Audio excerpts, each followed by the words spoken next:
Yeah, this is interesting. When we want leaders to connect with people, establishing this connection is a little complicated formula. We find it out from people as to what are the senses of engagement that they expect. And we find that there are 10 senses of engagement that people in almost all organizations expect from their leaders. This is universal.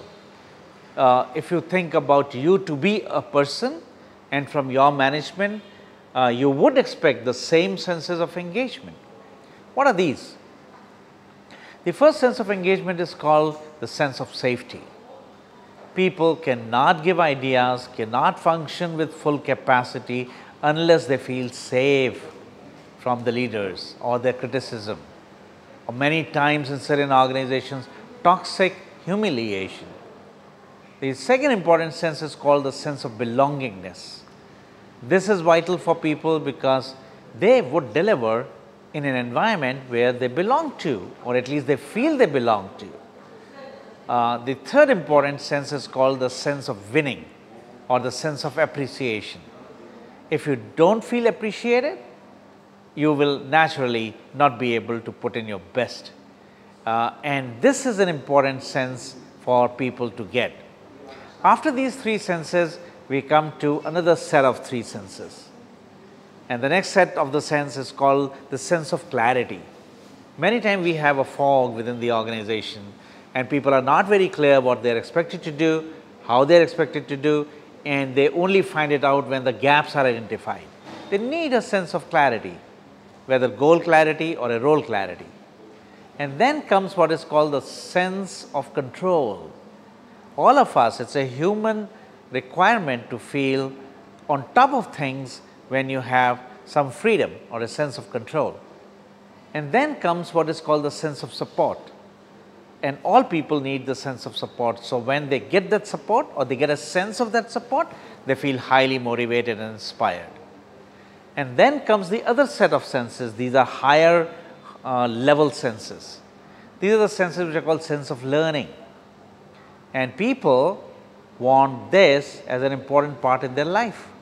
And if we don't provide that sense of learning, people feel very much uncomfortable. And then we come to what is called sense of growth. People need to grow. And they're not going to grow by themselves. We have to grow them. And this is therefore another primary responsibility of leaders. And then we come to what is called sense of encouragement, sense of self-assurance.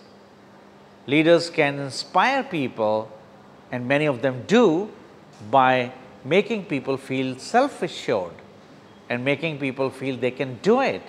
They build confidence in people, and which is very, very important. And finally comes what is called the sense of meaning, the sense of big purpose. People are not working for money. It is a requirement, that's not the primary reason why people work, or at least get energy to work.